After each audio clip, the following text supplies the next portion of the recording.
This meeting is being recorded.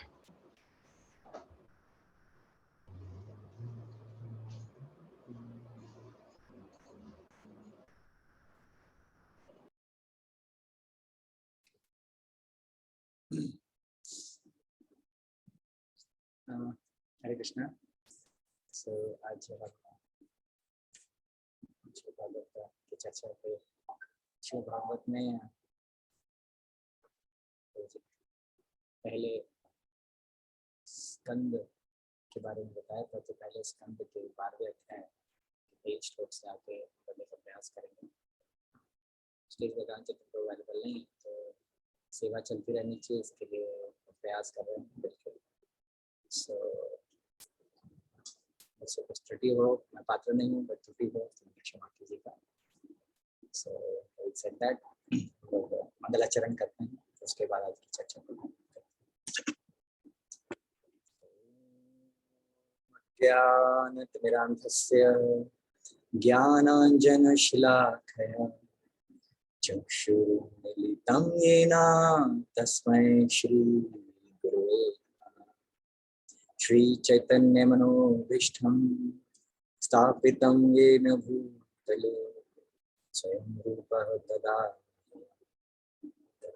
स्वयं।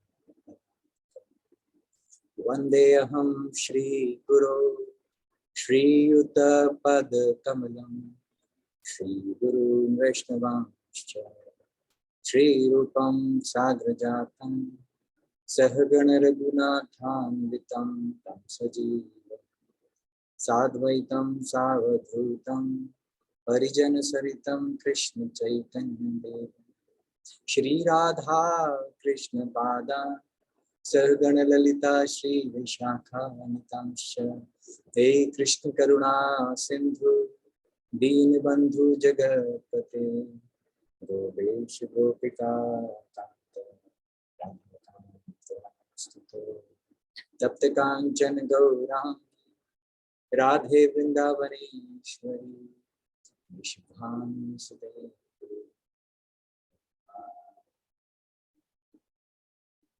वाञ्छाकल्पतरुभ्यश्च कृपा सिन्धुभ्यैव च पतितानां पावनेभ्यो वैष्णवेभ्यो जय श्री कृष्ण चैतन्य प्रभु नित्यानंद श्री अद्वैत गदाधर श्रीवासादि गौर। हरे कृष्णा कृष्णा कृष्णा हरे हरे हरे राम राम राम हरे हरे। हेलो विष्णु पदाय कृष्ण कृष्ण श्रीमती भक्तिवेदांत स्वामी नमस्ते सरस्वती देवी गौरवाणी प्रचारिणी निर्विशेष शून्यवादी पाश्चात्य कृष्ण। हरे कृष्ण।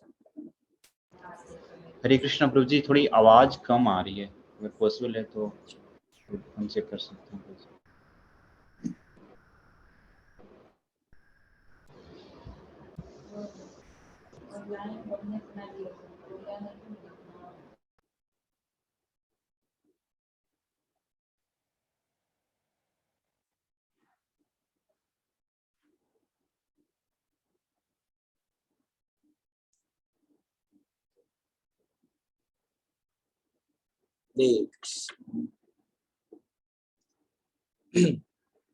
हरे कृष्णा। अभी आवाज ठीक है प्रभु जी?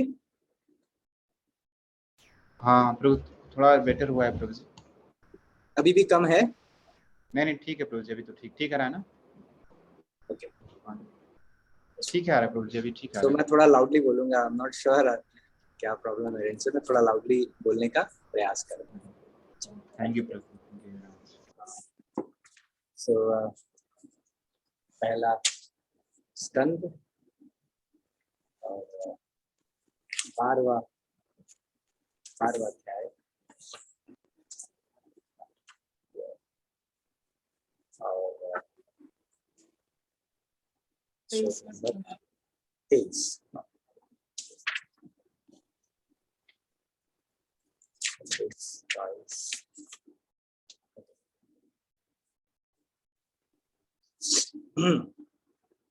सो रिसाइटेशन करते हैं और फिर इसका तात्पर्य जो है वो पढ़ सकते हैं। माता जी का आपने बताया तो माता जी बच गए।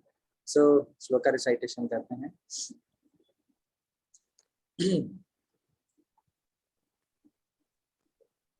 पितामह समः साम्ये रसादे गिरिशोपमः आश्रयः सर्वभूतानां यथा देवो रमाश्रयः। हरे कृष्ण प्रभु जी। यह बालक मन की समता में अपने पितामह युधिष्ठिर या फिर ब्रह्मा के समान होगा। दानशीलता में यह कैलाशपति शिव के समान होगा।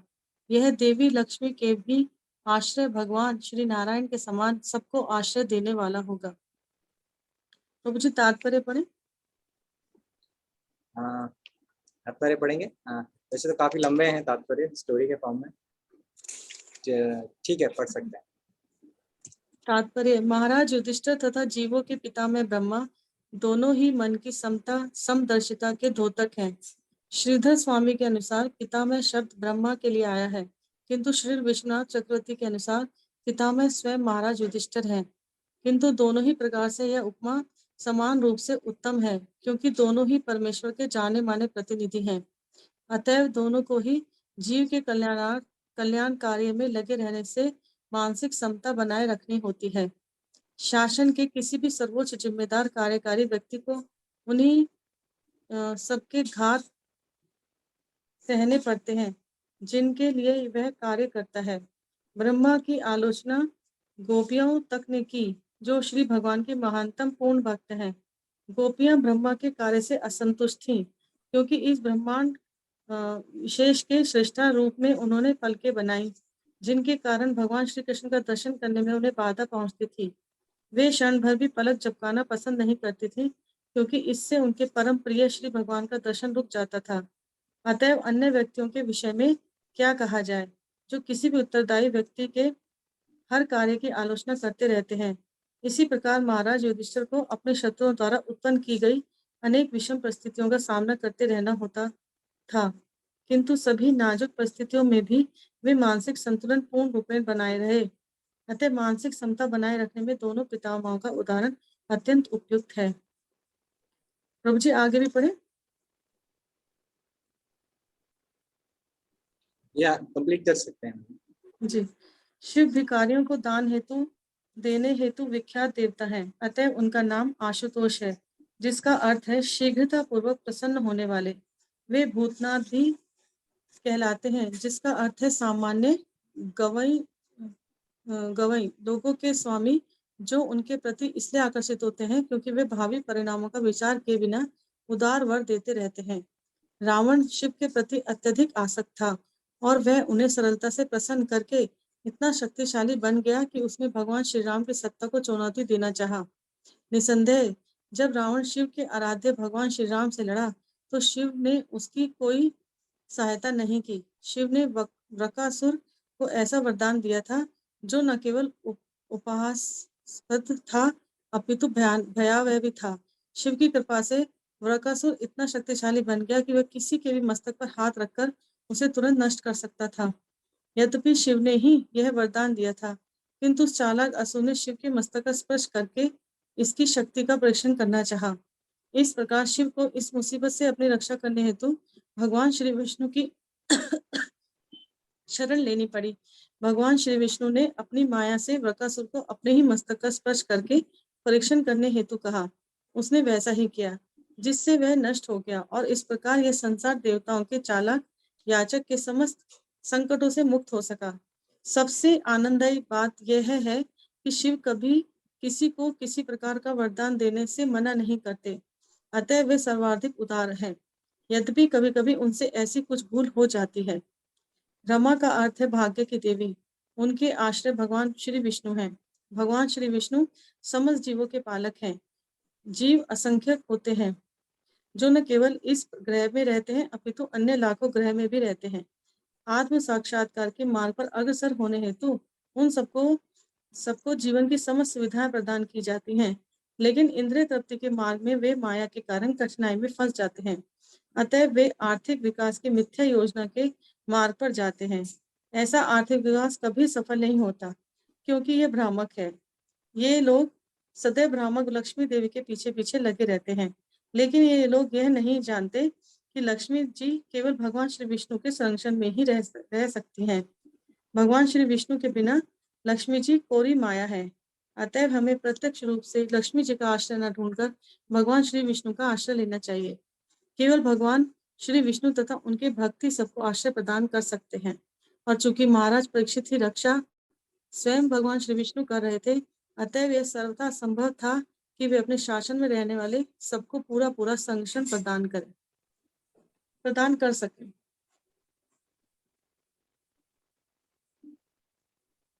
हो गया प्रभु जी। सो अभी महाराज परीक्षित के बारे में चर्चा चल रही है। यहाँ पे बहुत सुंदर रूप में उनके गुणों का बखान किया जा रहा है कि महाराज परीक्षित आखिर कैसे राजा होंगे। महाराज परीक्षित के बारे में कुछ भी कहा जाए तो कम ही है, क्योंकि महाराज परीक्षित स्वयं भगवान के रिप्रेजेंटेटिव हैं। ऐसे रिप्रेजेंटेटिव भगवान के जिन्होंने जन्म से पहले ही माँ के कोख में ही भगवान श्री कृष्ण के दर्शन किए और भगवान स्वयं आके उनको प्रोटेक्ट करके गए। सोच के देखिए, अगर हमारे साथ कुछ भगवान के केवल रिप्रेजेंटेटिव आ जाते हैं, गुरु आ जाते हैं या सन्यासी भक्त आ जाते हैं और हमें थोड़ा सा एसोसिएशन दे के सेवा का अवसर दे के जाते हैं, तो हमें कितना आनंद आता है। और महाराज परीक्षित की भगवान सेवा करके गए so, इतना ऐसे शुद्ध भक्त की बात हो रही है। और यहाँ महाराज परीक्षित की क्वालिटीज को जब हम बता रहे हैं, तो पहली क्वालिटी हमें बताई जा रही है कि वो उनका जो मन है सम है। उनका जो मन है वो सम्य है। और किस प्रकार से है? ब्रह्मा जी और युधिष्ठिर जी के प्रकार। और दूसरा प्रकार उन्होंने बताया कि he will be भगवान शिव की तरह, he will be munificent like Lord of the Kailash Shiva. इसका अर्थ क्या दिया, हिंदी में क्या बोला है इसको शिव जी के बारे में? प्रभु जी यहाँ पे लिखा है आशुतोष, जिसका अर्थ है शीघ्रता पूर्वक प्रसन्न होने वाले। शिव भिखारियों को दान हेतु विख्यात देवता है। ओके, श्लोक के अर्थ में ना? हाँ जी जी। और उसके बाद श्लोक के अर्थ में तो लिखा है दानशीलता शिव जी के बारे में। हाँ जी, दानशीलता में वह कैलाशपति शिव के समान होगा।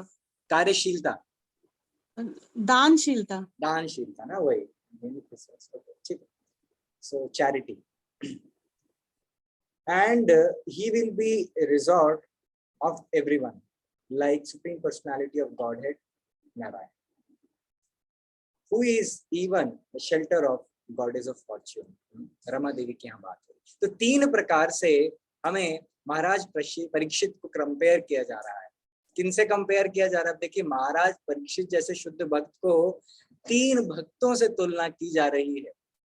तीन भक्ति ही नहीं, भगवान भी है उसमें। तीन एक्चुअली हम कह सकते हैं तीन गुणावतारों से उनकी कंपैरिजन किया जा रहा है, उनको उनकी तुलना की जा रही है। पहला ब्रह्मा जी से, दूसरा शिव जी से, तीसरा स्वयं विष्णु से। ऐसा व्यक्ति जिसने भागवत में, श्रीमद् भागवतम में सुखदेव गोस्वामी अगर उनके गुणगान करते हैं महाराज परीक्षित के, और उनको भगवान के स्वयं तीन गुण अवतारों से उनका कंपैरिजन करते हैं, तो ये अपने आप में ही हम समझ सकते हैं कि महाराज परीक्षित जो कि अब जन्म ले चुके हैं, वो क्या करने वाले हैं। इस प्रकार से इनको तीन गुण अवतारों के बारे में बताया जा रहा है ना। तो यहाँ पे जो पहला पॉइंट है, जो ब्रह्मा जी से इनसे कंपैरिजन किया जा रहा है, तो श्रीधर स्वामी तो बताते ही हैं कि ब्रह्मा जी के समान है ये। तो ब्रह्मा जी के समान इनका मन हमेशा सम्य है। परंतु विश्वनाथ चक्रवर्ती ठाकुर इन्हें युधिष्ठिर के कंपैरिजन करते हैं। अब हमें तो कहा जा रहा है ना कि ये पितामह के समान है, तो उनके जो पितामह है वो तो युधिष्ठिर है, लेकिन हम सबके पितामह तो ब्रह्मा जी ही हैं। इस प्रकार से ब्रह्मा जी और युधिष्ठिर महाराज, दोनों के बारे में यहाँ पे कहा जा सकता है, क्योंकि पितामह शब्द यूज किया गया है इसलिए, क्योंकि इसलिए ये एक सबसे पहला पॉइंट है कि ब्रह्मा जी युधिष्ठिर दोनों को इस्तेमाल किया जा सकता है यहाँ पे इस श्लोक में, अगर हमें उनको कंपेयर करना है तो। दूसरा कि क्यों इनसे तुलना की जा रही है, ब्रह्मा जी से और युधिष्ठिर से, क्योंकि ये दोनों ही सृष्टि को संभाल रहे थे और एडमिनिस्ट्रेटिव क्लास में थे, दोनों एडमिनिस्ट्रेशन कर रहे थे।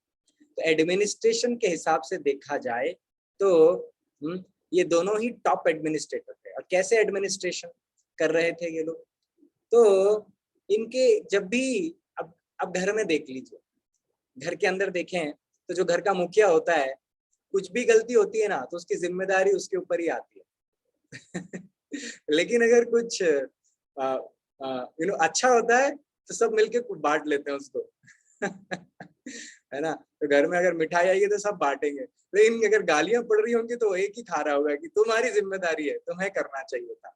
इस प्रकार से होता है।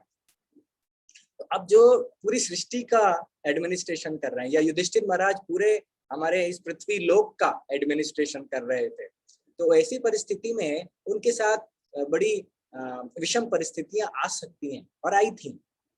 जैसे कि बहुत एक सुंदर उदाहरण दे रहे हैं गोपियों का, गोपी उदाहरण तो बहुत सुंदर उदाहरण है वैसे, लेकिन ब्रह्मा जी ने तो वैसे भी बहुत सारी डिफिकल्टीज फेस करी है ना। तो यहाँ पर गोपियां बड़ी परेशान है और नाराज हैं ब्रह्मा जी से कि आपने हमारा शरीर अच्छे से नहीं बनाया, ये पलके बना के आपने ठीक नहीं किया हमारे साथ। हालांकि गोपियां तो प्रेमवश, भगवान के प्रेमवश ऐसा कह रही थी, लेकिन ऐसे भी बहुत सारे हैं जो ब्रह्मा जी को परेशान करते हैं। अब जैसे कि आप देखिए, हिरण्यकश्यपु ने तपस्या की, या रावण ने तपस्या की, ब्रह्मा जी को प्रसन्न होकर वर देना पड़ा। तो रावण ने और हिरण्यकश्यपु को क्या चाहिए था कि मैं सदा के लिए अमर हो जाऊं, वैसे ही रावण को भी चाहिए था कि मैं सदा के लिए अमर हो जाऊं। लेकिन ब्रह्मा जी को क्या देना था, ब्रह्मा जी ने कहा नहीं, मैं तो खुद अमर नहीं हूं, आपको कैसे अमर बना दूंगा। तो ठीक है, कुछ कंडीशंस मांगो, तो कंडीशंस उन्होंने मांगी। तो ब्रह्मा जी के लिए ऐसे चैलेंजेस आ जाते हैं सामने कि ब्रह्मा जी स्वयं को भी एज एन एडमिनिस्ट्रेटर मैनेज करना पड़ता है। लेकिन यहाँ पे मन सम्यक कैसे बन सकता है?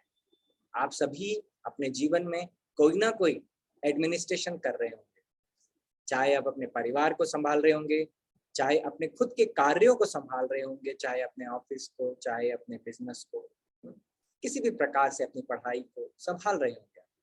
ऐसी परिस्थिति में उसको भी मैनेज करके चलना आसान कार्य नहीं है, स्पेशली कब, जब हम सम्य ना हो। अगर सम्य होंगे तभी हम उन्हें मैनेज करेंगे। और सम्य कैसे बनेंगे? अरे भाई, अगर कोई विपत्ति आ जाएगी घर पे तो शांत बैठ सकते हैं क्या? सर पे आ जाएगी, टूट पड़ेगी, क्या होगा फिर हमारे साथ? ऑब्वियसली परेशान होंगे सब। अब एग्जाम है, पढ़ाई है, एग्जाम में अच्छा रिजल्ट नहीं आया तो सबसे गाली पढ़नी है अच्छी जम के, तो फिर उसके लिए भी टेंशन हो जाएगी, है ना। इस बार ऑफिस में प्रमोशन नहीं मिला या लॉकडाउन में सैलरी कम होगी तब भी परेशानी है, घर तो चलाना है। तो ऐसी परिस्थिति में हर कोई भी विपत्ति आती है हमारे जीवन में, तो ऐसी परिस्थिति और विपत्ति को देखते हुए हम सब में नहीं रह पाते। लेकिन सब में कैसे रहा जा सकता है? तो एक ही तरीका है, क्या कि जो भी कार्य करें उसको भगवान की प्रसन्नता के लिए ही करें। ये सबसे उच्च कोटि का हमारा सेवा है। अगर हम भगवान की सेवा के लिए कोई, प्रसन्नता के लिए कोई कार्य करेंगे, तो अगर बहुत अच्छे से नहीं हुआ तब भी हम सम्य बने रह सकते हैं।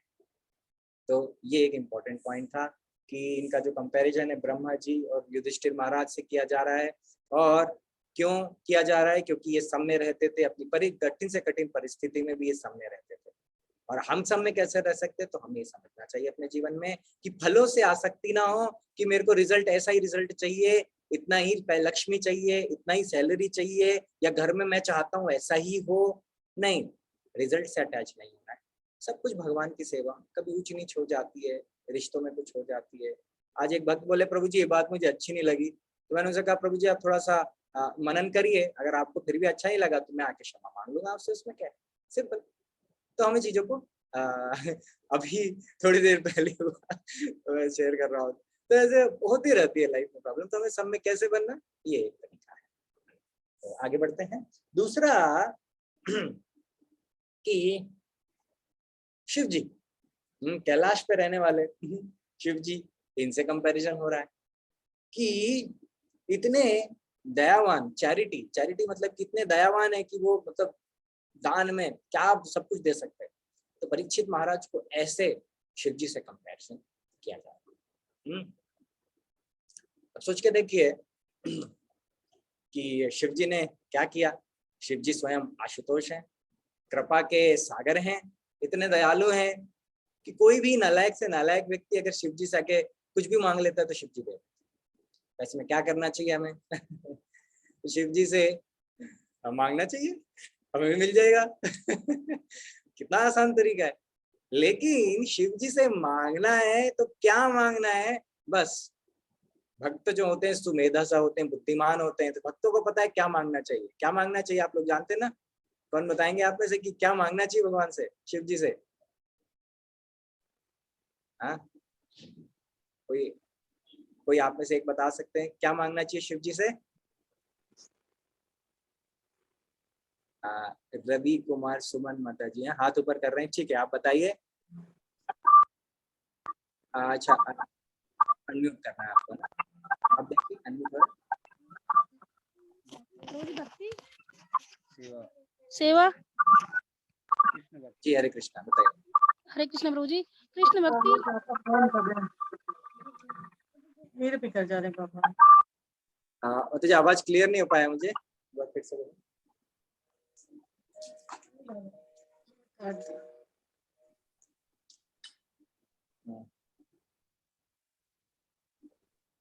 ठीक है अब हो जाएगी। हो तो गई, बोलो। हरे कृष्ण प्रभु जी। जी अभी आवाज आ रही है। हाँ प्रभु जी, कृष्ण भक्ति। वेरी गुड, भक्ति मांगनी चाहिए हमें शिव जी से। वेरी हाँ, गुड। सेवा। ओके, अभिषेक प्रभु बताना चाहेंगे। अभिषेक प्रभु जी आप बताइए। जी प्रभु, भक्ति मांगनी चाहिए। भक्ति मांगनी चाहिए, very good. Okay, all right. Chat window में भी मैं देख सकता हूँ कि सत्यम प्रभु जी कह रहे हैं कृष्ण के लिए कृष्ण भक्ति। हाँ, भक्ति कृष्ण भक्ति होनी चाहिए। कृष्ण भक्ति जो है कृष्ण भक्ति होती है केवल ना, तो कृष्ण भक्ति मांगनी चाहिए। दीप्ति माता जी कह रही है भक्ति, सत्यम प्रभु कह रहे सेवा, एंड अमित प्रभु कह रहे हैं charm, chivalrous and being brave in the service of the lord, then it is good. Perfect, बहुत सुंदर। आप सब लोग भक्त हैं, आप लोग सब जानते ही हैं क्या मांगना चाहिए हमें शिव जी से। Very nice. तो हमें शिव जी से हमें यह मांगना चाहिए कि भाई शिव जी मेरी भक्ति में आगे बढ़ने के लिए मैं इसी जन्म में भक्त बन जाऊं। अभी मैं साधक हूँ, है ना, साधना भक्ति की तैयारी कर रहा हूँ। मैं इसी जीवन में भक्त बन जाऊं ताकि मैं भगवान की प्रेमा भक्ति करके और जो सेवा का जो पूर्ण आनंद होता है उसका आस्वादन कर सकूं। तो ये बहुत अच्छा आपने बताया। तो हमें शिव जी से इस चीज को मानना चाहिए। ठीक है, अब आगे बढ़ते हैं। तीसरा जो कंपैरिजन हुआ है इस श्लोक में, वो कंपैरिजन हुआ है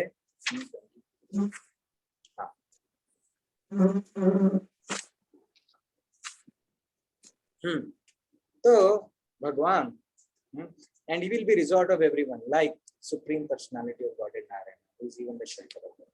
ठीक है, तो अब भगवान स्वयं भगवान से कंपैरिजन किया जा रहा है यहाँ पर, जो कि सबको आश्रय देते हैं, है ना, उनके समान होंगे। और भगवान, किन भगवान की बात कर रहे हैं? स्वयं भगवान नारायण रूप में भगवान की बात कर रहे हैं यहाँ पर। एंड क्यों नारायण क्यों कह रहे हैं, कृष्ण क्यों नहीं बोल रहे हैं यहाँ पे है ना, अभी प्रभुपाद हमको नारायण क्यों बोल रहे हैं? क्यों? क्योंकि ऐसे भगवान जो कि जो लक्ष्मी जी को भी शरण देते हैं, है ना। तो अब लक्ष्मी जी की जब भी बात होती है तो भगवान को हम वहाँ कृष्ण नहीं बोलते, हम भगवान को वहाँ पे नारायण बोलते हैं। इसलिए यहाँ पर नारायण शब्द का इस्तेमाल हो रहा है बहुत सुंदर तरीके से। और क्योंकि परीक्षित महाराज आप देखिए धर्म को शरण दे रखे थे। धर्म तो साक्षात भगवत प्रणीत, भगवान की भक्ति ही हमारा धर्म है। और उस भक्ति को वो परीक्षित महाराज ने शरण दे रखी थी। और आप जानते हैं जब कली आया ये ऐसा रूप धारण करके, और कली ने कहा मतलब कि उन्होंने गाय को मारने का प्रयास किया, तो परीक्षित महाराज ने फौरन तलवार उठा ली और कली को मारने का प्रयास किया। परंतु फिर उन्हें पता था कली का आना मतलब स्वभाव है, स्वभावतः अब कलयुग का शुरू होना चाहिए। तो ऐसी परिस्थिति में फिर परीक्षित महाराज को कली को जगह भी देनी पड़ी, ये क्योंकि नियति थी। तो लेकिन फिर भी कली महाराज ने हमेशा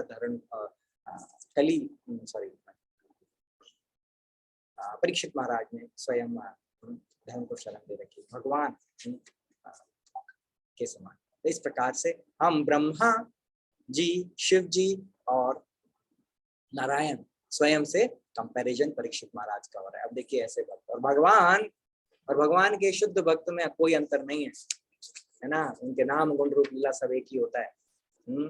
इसीलिए भी ये कहा जा सकता है।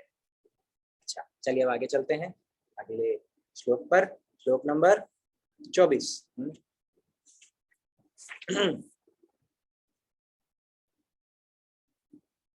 सर्व सद्गुण महात्म्य एषा कृष्णमानुवृतः रन्ति देव इवोदारो ययातिरीव धार्मिकः। यह बालक भगवान श्री कृष्ण के चरण चिन्हों का पालन करते हुए उन्हीं के समान होगा।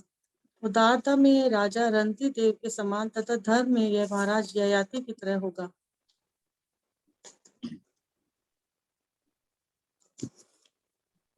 जी तात्पर्य पढ़े। तात्पर्य हाँ जी, पढ़िए। तात्पर्य पढ़े। हाँ जी। पढ़ लीजिए। श्रीमद् भगवद गीता में भगवान श्री कृष्ण का अंतिम उपदेश यह है कि मनुष्य जब कुछ त्याग कर श्री भगवान के ही चरण चिन्हों का अनुसरण करे। यह है कि मनुष्य सब कुछ त्याग कर श्री भगवान के ही चरण चिन्हों का अनुसरण करे। अल्पज्ञानी लोग इस महान उपदेश को स्वीकार नहीं करते, जो उनका दुर्भाग्य ही है। किंतु जो मनुष्य सचमुच बुद्धिमान है, वह इस अलौकिक उपदेश को ग्रहण करके तुरंत लाभान्वित होता है। अल्पज्ञ मनुष्य यह नहीं जानते कि संगति से ही गुण ग्रहण किए जाते हैं। यहाँ तक कि भौतिक अर्थ में भी अग्नि की संगति में कोई भी वस्तु गर्म हो जाती है। अतः पूर्ण पुरुषोत्तम भगवान की संगति से मनुष्य श्री भगवान के ही समान योग्य बन जाता है। जैसा कि हम पूर्व में कह चुके हैं, श्री भगवान की घनिष्ठ संगति से हम 78% भगवतीय गुण प्राप्त कर सकते हैं। श्री भगवान के आदेशों का पालन करना ही श्री भगवान की संगति करना है। श्री भगवान कोई भौतिक वस्तु नहीं है जिसकी उपस्थिति का अनुभव ऐसा संग करने हेतु आवश्यक होता है। श्री भगवान सर्वत्र और सभी काल में उपस्थित रहते हैं। यह बिल्कुल संभव है कि मात्र उनके आदेश पालन करने से ही उनकी संगति प्राप्त हो जाए, क्योंकि श्री भगवान एवं उनका आदेश तथा श्री भगवान एवं उनका नाम, यश, गुण तथा साथ सामग्री परम ज्ञान होने के कारण उनसे अभिन्न है। महाराज परीक्षित अपनी माता के गर्भ से लेकर अपने अमूल्य जीवन के अंतिम क्षणों तक श्री भगवान की संगति में रहे। अतः उन्होंने श्री भगवान के सभी अनिवार्य उत्तम गुण पूर्णतः अर्जित कर लिए थे। रंती देव ये महाभारत काल से भी पूर्व प्राचीन के राजा हैं, जिनका उल्लेख श्री नारद मुनि ने संजय को उपदेश देते हुए किया था। जैसा कि महाभारत द्रोण पर्व 67 से ज्ञात होता है, ये महान राजा थे और आतिथ्य के लिए तथा भोजन वितरण करने हेतु विख्यात थे। यहाँ तक कि भगवान श्री कृष्ण ने भी इनके दान तथा आतिथ्य की प्रशंसा की थी।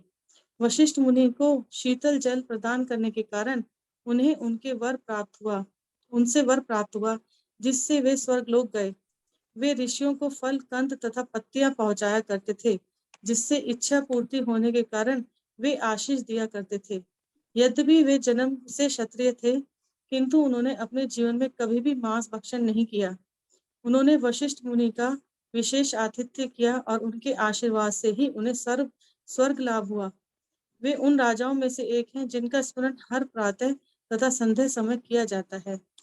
ययाति ये विश्व के महान सम्राट और आर्य तथा भारत यूरोपीय कुल से संबंधित समस्त महान राष्ट्रों के आदि पूर्वज थे। ये महाराज नहुष के पुत्र थे और अपने बड़े भाई के समान के महान तथा योगी हो जाने पर विश्व के सम्राट बने थे। उन्होंने कई हजार वर्षों तक राज्य किया और अनेक यज्ञ तथा पुण्य कार्य किए, जिनका इतिहास साक्षी है। यद्यपि उनका प्रारंभिक यौवन अत्यंत वासनामय तथा प्रेम पूर्ण कहानियों से भरा पड़ा था, वे देवयानी के प्रेम पाश में उलझ गए, जो शुक्राचार्य की सर्वाधिक प्रिय पुत्री थी। देवयानी उनसे विवाह करना चाहती थी, किंतु ब्राह्मण की पुत्री होने के कारण ययाति ने पूर्व में ही उसे स्वीकार करने से इनकार कर दिया था। शास्त्रों के अनुसार केवल एक ब्राह्मण ही ब्राह्मण की कन्या के साथ विवाह कर सकता था। वे विश्व में वर्ण संकर जनसंख्या के प्रति विशेष सतर्क रहते थे, लेकिन शुक्राचार्य ने वर्जित विवाह के इस नियम को संशोधित करके राजा ययाति से देवयानी को स्वीकार करने हेतु आग्रह किया। देवयानी की एक सखी शर्मिष्ठा थी, वह भी राजा से प्रेम करने लगी थी, अतः वह अपनी सखी देवयानी के साथ ससुराल गई। शुक्राचार्य ने सम्राट ययाति को मना किया कि वह शर्मिष्ठा को अपने शयन कक्ष में ना बुलाए, लेकिन ययाति उनके आदेशों का दृढ़ता से पालन न कर सके। उन्होंने चुपके से शर्मिष्ठा से भी विवाह कर लिया, जिससे उनके कई पुत्र हुए। जब इसका पता देवयानी को चला तो वह अपने पिता के पास गई और शिकायत की। ययाति देवयानी के प्रति अत्यंत आसक्त थे, अतः जब वे उसे बुलाने अपने ससुर के घर गए तो शुक्राचार्य ने क्रुद्ध होकर उन्हें शाप दे दिया कि वह नपुंसक हो जाएं। ययाति ने अपने ससुर से विनती की कि वे शाप को वापस ले, लेकिन मुनि ने ययाति को यौवन लौटाने की शर्त के तौर पर उनसे कहा कि वे अपने पुत्रों का यौवन लेकर उन्हें वृद्ध एवं नपुंसक हो जाने दें। उनके 5 पुत्र थे, जिनमें से जो 2 देवयानी से प्राप्त हुए थे और 3 शर्मिष्ठा से। उनके 5 पुत्रों यदु, तुर्वसु, दुहुद, अनु तथा पुरु से क्रमशः 5 विख्यात वंशों का उद्भव हुआ। यदुवंश, यवन, तुर्क वंश 3, भोजवंश, मलेच्छ वंश, ग्रीक तथा 5 पौरव। ये सभी वंश विश्व भर में फैल गए। वे अपने पुण्य कर्मों से स्वर्ग लोक पहुंच गए, लेकिन आत्म प्रशंसा तथा अन्य महात्माओं की आलोचना करने के कारण उन्हें वहां से नीचे गिरना पड़ा। उनके पतन के पश्चात उनकी कन्या तथा पौत्र ने उन्हें अपने समस्त संचित पुण्य प्रदान किए और वे अपने पौत्र तथा अपने मित्र शिबी की सहायता से पुनः स्वर्ग लोक में पहुंच सके, जहां वे यमराज की सभा के सदस्य बने और भक्त के रूप में वहीं रहते रहे। उन्होंने 1000 से अधिक यज्ञ किए और मुक्त हस्त दान किया। वे अत्यंत प्रभावशाली राजा थे। संपूर्ण विश्व में उनका विशेष प्रभाव था। जब वे काम वासना से 1000 वर्षों तक अत्यधिक पीड़ित रहे, तब उनके सबसे छोटे पुत्र ने उन्हें अपना यौवन अर्पित किया। अंततः वे सांसारिक जीवन से विरक्त हो गए और उन्होंने अपने पुत्र पुरु को उसका यौवन लौटा दिया। उन्होंने पुरु को राज्य भी सौंपना चाहा, लेकिन उनके दरबारी तथा प्रजागण इसके लिए राजी न हुए।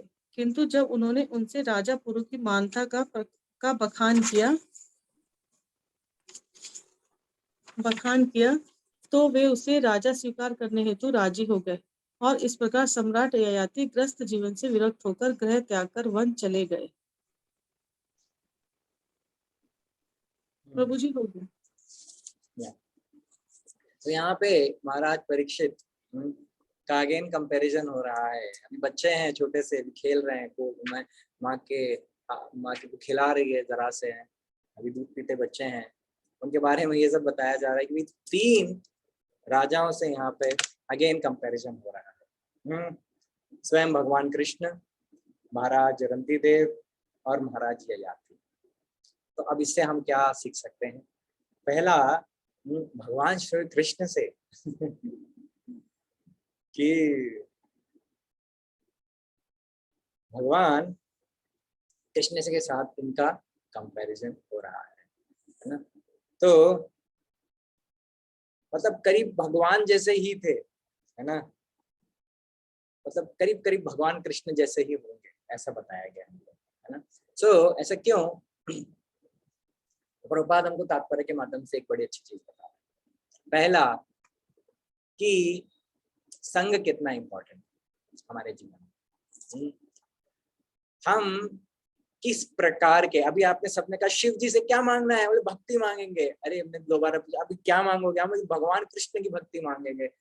और क्या मांगे, ये सब मांगेंगे, लेकिन भगवान कृष्ण की सेवा के लिए मांगेंगे। आप सबने बोल दिया, ठीक है। अब इस श्लोक में हम आपसे दूसरे पॉइंट पे लेके आते हैं, है ना। दूसरा पॉइंट ये है कि भगवान कृष्ण भगवत हमें तात्पर्य में कह रहे हैं कि संग बहुत इंपॉर्टेंट है ना। तो क्या हम किस तरह का संग लेते हैं, हम अगर जिस प्रकार का संग लेंगे हम वैसे ही हो जाएंगे। अगर हम भक्तों का संग लेंगे तो ही हम भक्ति में आगे बढ़ेंगे। आप में से कितने लोग इस बात को मानते हैं? भक्तों का संग लेंगे तभी भक्ति में आगे बढ़ेंगे, है ना, राइट। तो अब आपको डिसाइड करना है और देखना है अपने जीवन में हम 24 घंटे में से कितने घंटे भक्तों का संग लेते हैं। तो ये हमें आप अपने पास अगर पेन पेपर है तो नोट करके, मैं 24 में से बताने की जरूरत नहीं है मुझे, मैं 24 घंटों में से कितने घंटे भक्तों का संग ले रहा हूँ। अब भक्तों से कौन सी मूवी आजकल चल रही है उसके बारे में डिस्कशन करना भक्त संग नहीं है, भक्तों का संग नहीं है, ठीक है। भक्तों का संग है कि जब भक्तों के साथ हम भागवत चर्चा करते हैं, कृष्ण की चर्चा करते हैं, भगवान के लीला गुण नाम इनके बारे में चर्चा करते हैं, या भक्तिमय सेवाओं के बारे में चर्चा करते हैं, वही भक्ति है, ठीक है, वही भक्तों का संग है। तो आपने नोट कर लिया होगा 24 में से हम कितनी देर, 24 घंटे में से कितनी देर भक्तों का संग करते हैं, ठीक है। अब आपको लिखना चाहिए कि मुझे आने वाले 1 हफ्ते में, 1 महीने में, 3 महीने में, 6 महीने में कितना संग बढ़ाना चाहिए। अगर मैं भक्तों से 1 घंटा ही संग ले रहा हूँ, या आधा घंटा ही संग ले रहा हूँ, या 15 मिनट ही संग, मुझे कितने जल्दी मैं उसको डबल कर सकता हूँ, है ना। इस प्रकार से हमें अपने भक्तों का संग बढ़ाना चाहिए। क्यों भक्तों का संग बढ़ाना चाहिए? प्रभुपाद यहाँ हमें बता रहे हैं कि जिस तरह के लोगों का संग लेंगे बस हम वैसे ही बन जाएं। और आपको पता है आपको एक हमेशा ना एक वो रहता है, हमारी खुद की तारीफ सुनने का बड़ा शौक होता है। तो हम आपको बताते हैं, आप अगर खुद अपने मुंह से अपनी तारीफ करना चाहते हैं तो क्या करें, आप 4-5 ऐसे लोगों का नाम लिखिए, है ना। 5 ऐसे लोगों का नाम लिखिए जिससे आप सबसे ज्यादा संग लेते हैं या उनको संग सबसे ज्यादा देते हैं। ऐसे 5 लोग का नाम लिख लीजिए और उनकी 5-5 क्वालिटीज लिख लीजिए। 5 ज्यादा हो रही, चलिए 3 लिख लीजिए, ठीक है। उन 5 लोगों की 3-3 क्वालिटीज लिख लीजिए कि ये ना बहुत शांत है, या इसको गुस्सा जल्दी आ जाता है, या ये बड़ा तीव्र है, या इस प्रकार से इनकी क्वालिटीज लिख लीजिए, जैसी भी हो, जो प्रोमिनेंट क्वालिटी है, जो सबसे पहले दिखती है। बस फिर उसका पूरे का एवरेज निकाल लीजिए, वही है आप करके देखिए, आपको बड़ा आनंद आएगा, ठीक है। तो कहने का तात्पर्य प्रभुपाद ने हमसे इसलिए बताया है कि हम जितना ज्यादा भक्तों का संग लेने वाले हैं, हम उतने जल्दी भक्ति में आगे बढ़ सकते हैं। ये पहली चीज। तो अगर हम भक्तों का संग लेंगे या भगवान का संग लेंगे, भागवतम या भगवत गीता या प्रभुपाद की बुक्स के माध्यम से या लेक्चर्स के माध्यम से, तो प्रभुपाद ने हमें ये भी बता दिया है कि आप 78% तक कृष्ण के गुण आपके अंदर आ सकते हैं, ठीक है। तो आप अगर कृष्ण का 5 लोगों का संग ले रहे हैं, वो अगर 5 में कृष्ण ही है, या कृष्ण के शुद्ध भक्त ही हैं, और उन सब की क्वालिटीज आप लिखेंगे, तो वो क्वालिटीज आपके अंदर आ जाएंगी या ऑलरेडी होंगी, ये निश्चित है। तो संग का इतना प्रभाव होता है। तो यहाँ पे भगवान कृष्ण के जैसे इतने जैसे मतलब भगवान कृष्ण के जितने ही जो अच्छे महाजात परीक्षित होंगे, ऐसा कहा जा रहा है। क्यों? क्योंकि उनका ही अनुसरण करेंगे, इसीलिए। तो जिनका भी अनुसरण करेंगे वैसे ही, है ना। तो इस प्रकार से संग इसलिए इम्पोर्टेंट है। दूसरा आते हैं महाराज रंती देव पर। तो महाराज रंती देव जो हैं भगवान के बहुत ही अच्छे भक्त थे, है ना। और यहाँ से हम क्या सीख सकते हैं? दो चीजें हम महाराज रणधीर से सीख लें तो हमारा जीवन ही बदल सकता है। पहला कि महाराज रणधीर हमेशा भगवान की सेवा में के माध्यम से इतना प्रसाद का वितरण करते थे, है ना, प्रसाद बांटते थे, और जितना भी तपस्या है, चैरिटी है, चैरिटी करते थे, है ना। तो चैरिटी हमें करनी चाहिए। ऐसा नहीं है, हम कहीं भी जाते हैं, किसी को व्यक्ति को जरूरत है तो हमें उसकी मदद करनी चाहिए। क्यों? क्योंकि यदि यद आचरति श्रेष्ठ से, भक्त ही समाज में आगे बढ़कर नहीं करेंगे सेवा तो फिर कौन करेगा। इसलिए भक्तों को उदाहरण प्रस्तुत करना चाहिए। भक्त श्रेष्ठ होते हैं तो उदाहरण भी श्रेष्ठ होना चाहिए भक्तों का, पहली बात।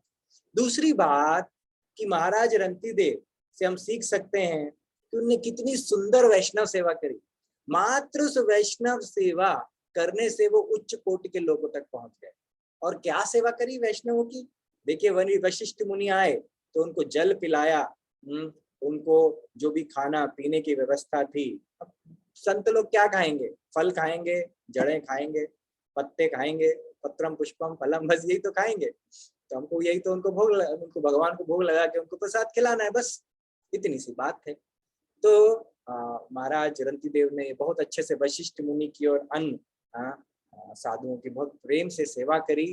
तो इसलिए हमें सीखना चाहिए कि वैष्णव सेवा हमारे जीवन में बहुत इम्पोर्टेंट है। आप सोच के देखिए, चैतन्य महाप्रभु ने दो ही अच्छी चीजें, है ना, दो अच्छी जो है सिद्धांत श्री संप्रदाय से लिए थे, है ना। वो कौन से दो सिद्धांत थे?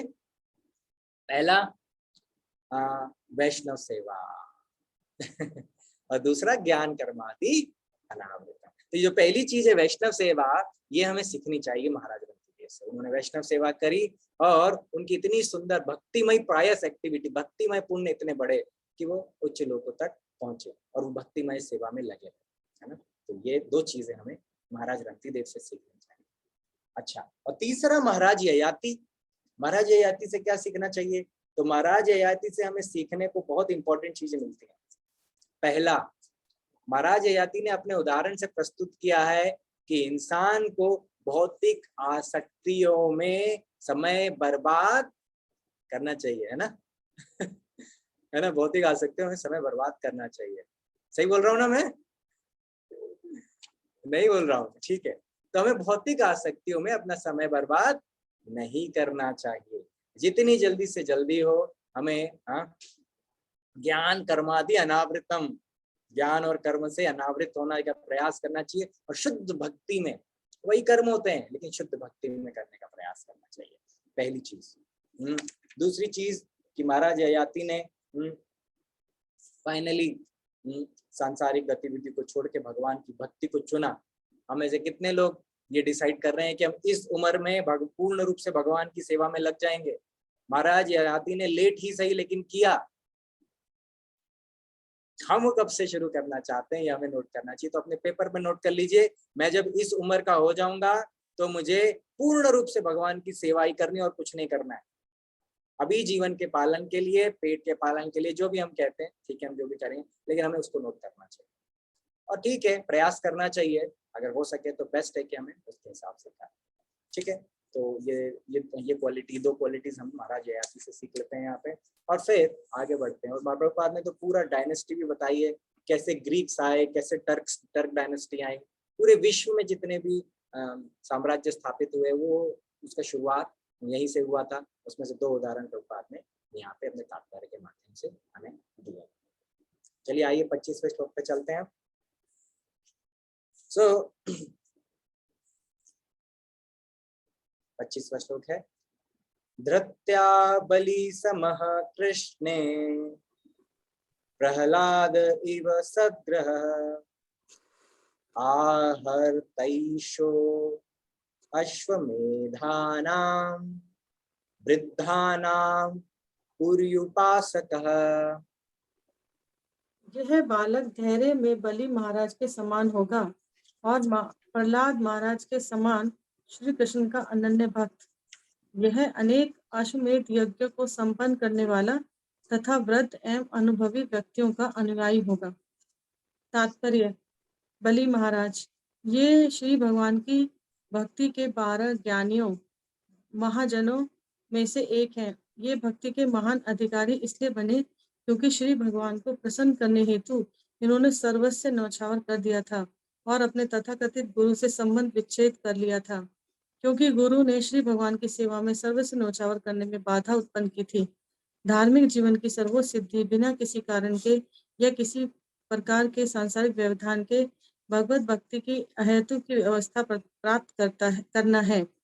बलि महाराज श्री भगवान को प्रसन्न करने हेतु सर्वस्व त्याग देने हेतु कृत संकल्प थे और उन्होंने किसी प्रकार की अड़चन की चिंता नहीं की। ये भक्ति के अन्य प्रमाणिक ज्ञानी जन महाजन प्रहलाद महाराज के पौत्र थे।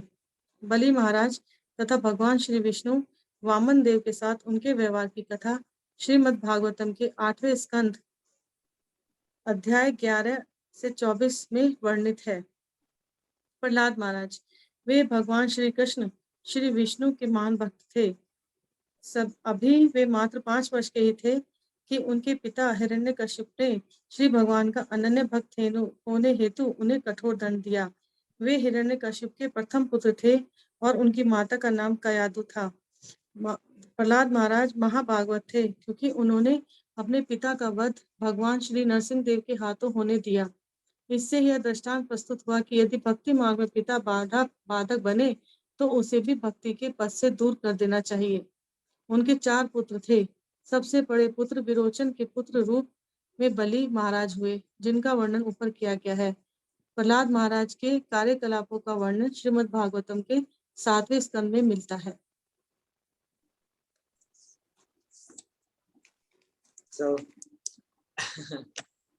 अभी देखिए हम सारे मतलब आप देख रहे हैं कितने बड़ी बड़ी पर्सनालिटीज के बारे में हम सारे मतलब महाजनों के बारे में हम चर्चा कर पा रहे हैं। इतना सुंदर अवसर मिला है हमें भगवान की कृपा से और प्रभुपाद के तात्पर्य के माध्यम से।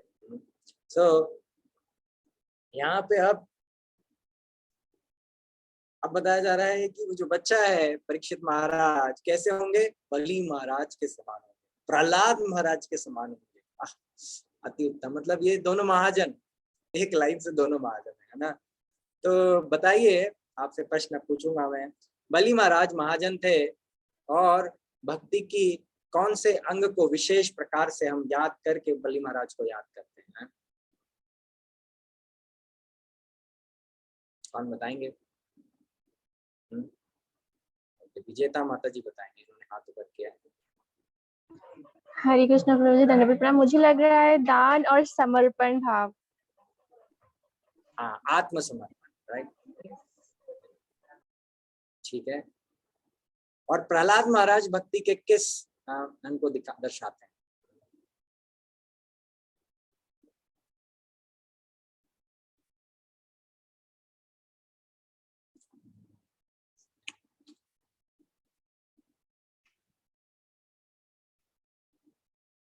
ओके, चैट भी आ गया है मुझे, और चैट में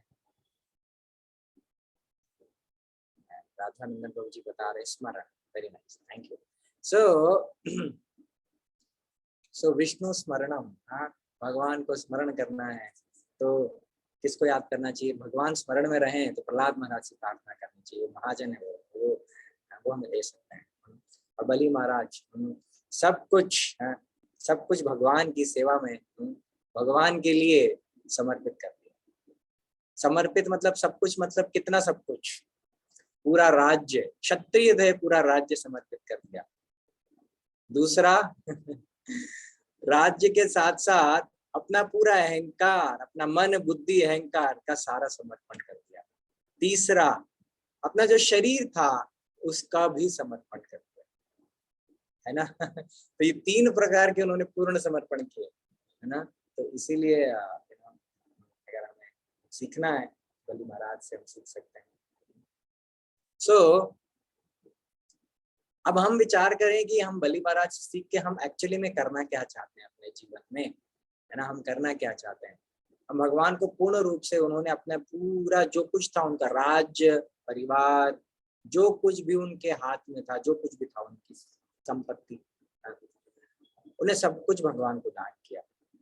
उसके बाद अपना मन बुद्धि और अपना अहंकार कि मैं पूरे जगत का राजा हूँ, वो अहंकार का त्याग किया और उसके बाद अपना शरीर भी दे दिया, रख दीजिए मेरे सर पे, यहाँ मेरा सर भी गया है ना। तो भगवान ने उनको बांध दिया, है ना, बोले इसको बांध लो। ये हमारे अब पूर्ण रूप से ये जो बलि महाराज है उनको भगवान ने बांध दिया सुपाश में, है ना। तो ऐसी परिस्थिति आई बलि महाराज। और बलि महाराज के गुरु, बलि महाराज के गुरु स्वयं आके उनसे कहते हैं कि नहीं नहीं नहीं, ये विष्णु है ना, ये चीटिंग कर रहे हैं। बलि महाराज तुम्हें कुछ देना नहीं है, कुछ भी नहीं देना है ना, ये चीटिंग कर रहे हैं, ब्राह्मण नहीं है, ये विष्णु है, ब्राह्मण के भेष में आया है। लेकिन ऐसे में भी बलि महाराज ने कहा कि नहीं, मैं राजा हूं, मेरा कर्तव्य है, मुझे ब्राह्मण को देना है तो देना है। That's it. अभी क्या मांगते हैं? तो उन्होंने 3 पग जमीन मांगी, तभी शक बढ़ा, कुछ गड़बड़ है, दाल में कुछ काला है। बलि महाराज ने कहा जो मांगेंगे वो देंगे, आप ज्यादा मांग लीजिए पवन से आप थोड़ा ज्यादा मांग लो, 3 पग थोड़ा कम हो जाएगा, आप थोड़ा ज्यादा मांग लो लेकिन 3 पग को भी नापना मुश्किल हो गया, तीसरा पग देना ही मुश्किल था। लेकिन बलि महाराज ने अपना सिर आगे करके भगवान को तीसरे पग की व्यवस्था भी दी। तो हमें अब समझना चाहिए कि इससे हम अपने जीवन में कैसे उतार सकते हैं, हमें भगवान के लिए कितना समर्पण होना चाहिए इस प्रकार से। और बलि महाराज की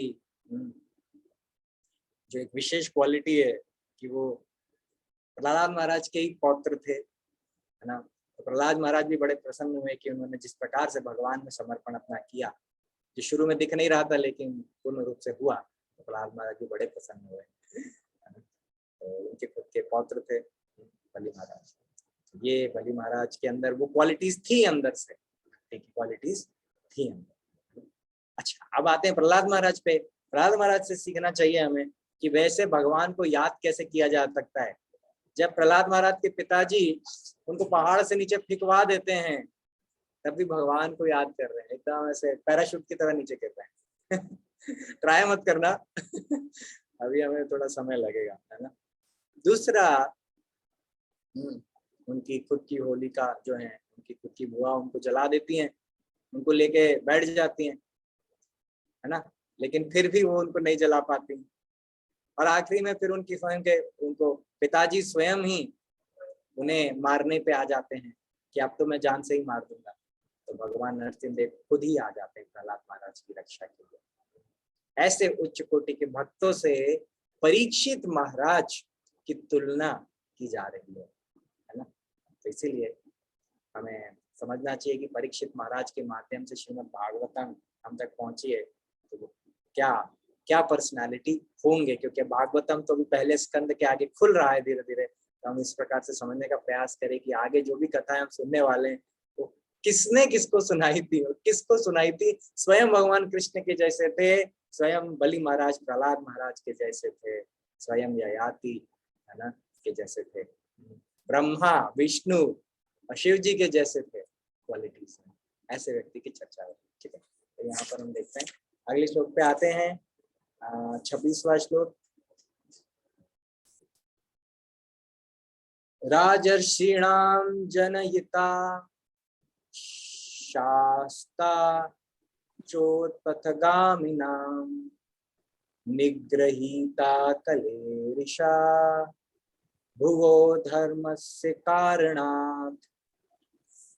यह बालक ऋषि तुल्य राजाओं का पिता होगा। विश्व शांति तथा धर्म के निमित्त यह मर्यादा तोड़ने वालों तथा उपद्रवकारियों को दंड देने वाला होगा।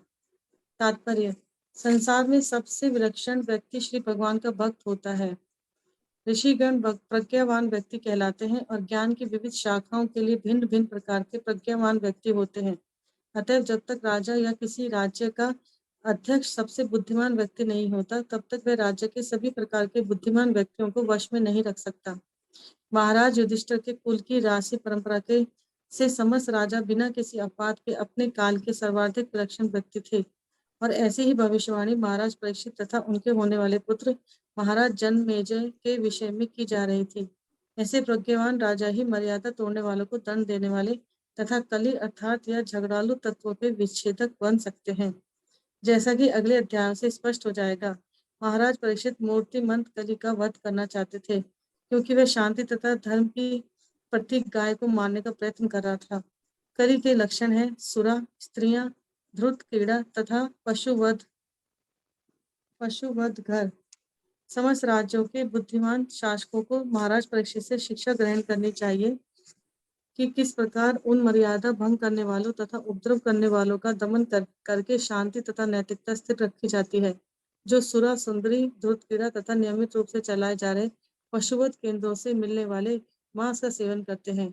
इस कलयुग में कलह उत्पन्न करने वाले इन विभिन्न विभागों को गतिमान रखने हेतु अनुज्ञा दिए जाते हैं।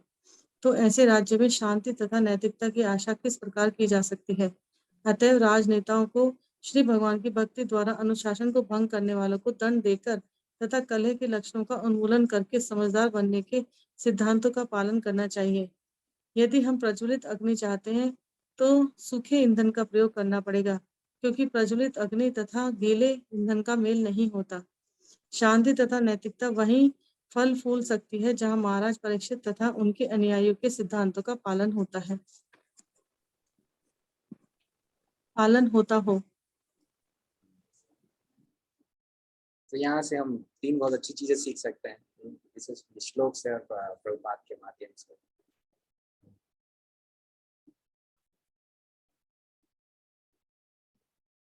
कि महाराज परीक्षित के बारे में भविष्यवाणी हुई है यहाँ पर कि वो विश्व शांति और धर्म को बनाए रखेंगे, और जो इस धर्म को के विरुद्ध रहेगा उसको दंड भी देंगे, है ना।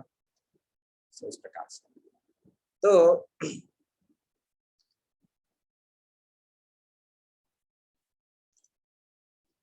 अब पहले एक उदाहरण से इसको समझने का प्रयास करते हैं, जैसे प्रभुपाद ने हमें समझाया है ना।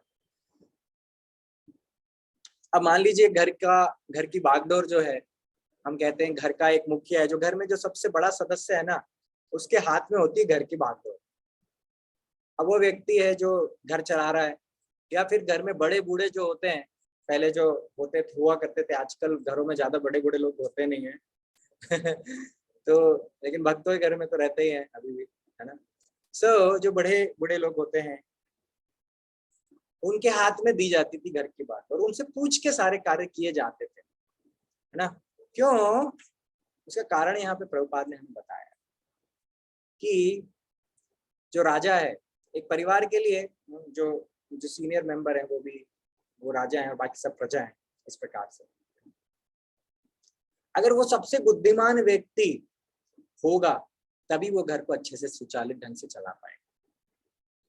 अब जो न्यूक्लियर फैमिली है ना, यानी कि घर में 1-2 लोग ही रह पाते हैं आजकल, वैसे तो जगह ही बहुत कम है, तो जगह भी बहुत महंगी होती जा रही है समय के साथ साथ, तो बड़ा मुश्किल है। तो ऐसे में क्या होता है कि घर परिवार में सब धर्म के सिद्धांतों को पालन करने के लिए जरूरी नहीं है कि उतने ही जो पूरे सुदृढ़ हो या फिर ट्रेंड हो, है ना, उतनी ट्रेनिंग हो सबकी। तो ऐसी परिस्थिति में अगर घर के जो बड़े बूढ़े रहते थे वो बताते रहते थे ये सही नहीं है, अच्छा है, अच्छा नहीं है, ऐसे बताते थे और वो किया जाता था।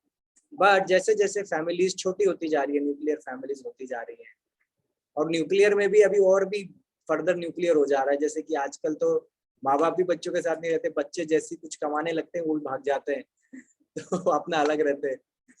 तो अब ऐसी परिस्थिति में क्या एक परेशानी आती है, क्योंकि अगर उन्हें ट्रेन कर दिया गया तो बहुत अच्छी बात है, लेकिन ट्रेनिंग नहीं मिली है तो वो भी कहीं ना कहीं लड़खड़ा जाते हैं।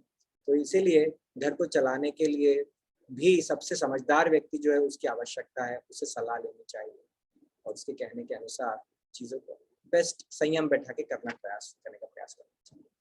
तो देश को चलाने के लिए, एक संस्कृति को चलाने के लिए, तो फिर सबसे समझदार व्यक्ति की आवश्यकता होनी ही चाहिए, है ना। और इसीलिए महाराज परीक्षित का यहाँ पर याद किया जा रहा है। सो जो this child will be father of Kings who will be like sages, यानी कि राजर्षियों के भी पिता के समान ये बच्चा राजर्षियों के भी पिता के समान होगा, इस प्रकार से बताया जा रहा है। सो तब की राजा परीक्षित जो थे, महाराज परीक्षित जो भी बच्चे थे, वो बड़े होके राजा बनेंगे तो वो पूरे भारतवर्ष को रूल करने के लिए, वहां के राजा बनने के लिए पूर्ण रूप से सक्षम रहेंगे, है ना, ये कहने का तात्पर्य है। दूसरा कि अगर कोई गड़बड़ करेगा, धर्म अधर्म को फैलाएगा, है ना, या विश्व शांति को नहीं फैलने देगा या धर्म को बढ़ाएगा, तो उसके लिए क्या किया जाए, तो उसके लिए सुनिश्चित रहेगा दंड। तो दंड किस प्रकार से, तो प्रभुपाद हमें बताते हैं कि भाई दंड किसको मिलना चाहिए, जो विकर्म करेगा। और विकर्म कौन करता है, भगवत गीता में हमने कर्म कर्म विकर्म तो समझ रखे।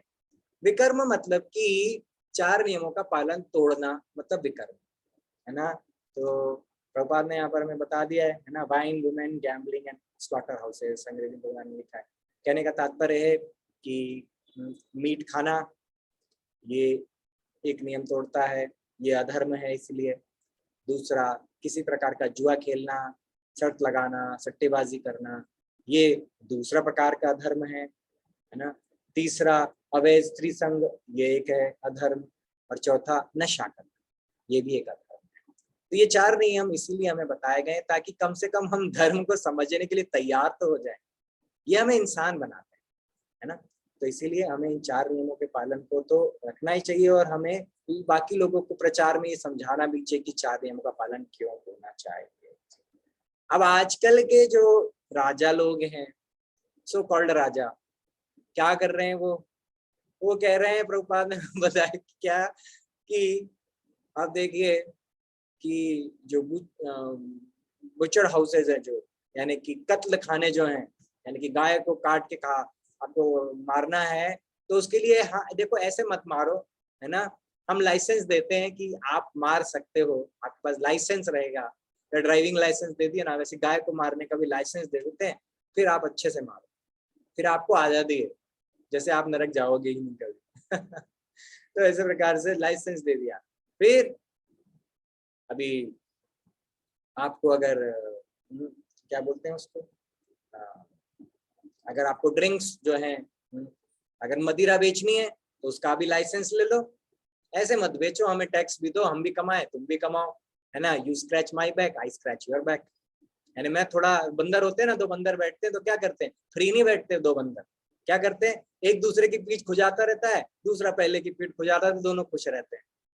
तो वैसे ही आप तुम थोड़ा, है ना, तुम थोड़ा कमा लो, थोड़ा हमारी कमाई करा दो टैक्स के रूप में, बस दोनों बढ़िया खुश। तो लाइसेंस दे देते हैं हम आपको, सबको नहीं कमाने देंगे, आपको ही देंगे, तो ये लाइसेंस दे देते हैं।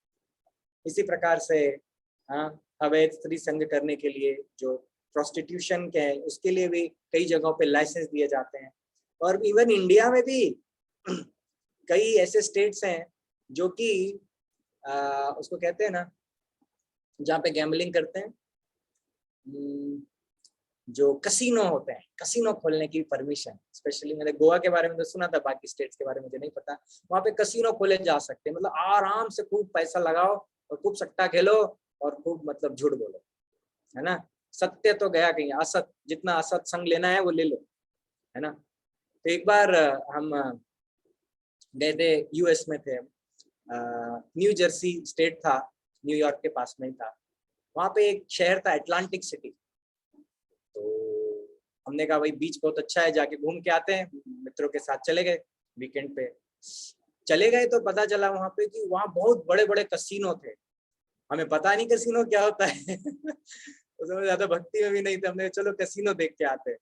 तो वहां गए तो हमने सामने लिखा ताजमहल, हमने कहा इंडिया जैसा फील हो रहा है, ताजमहल लिखा।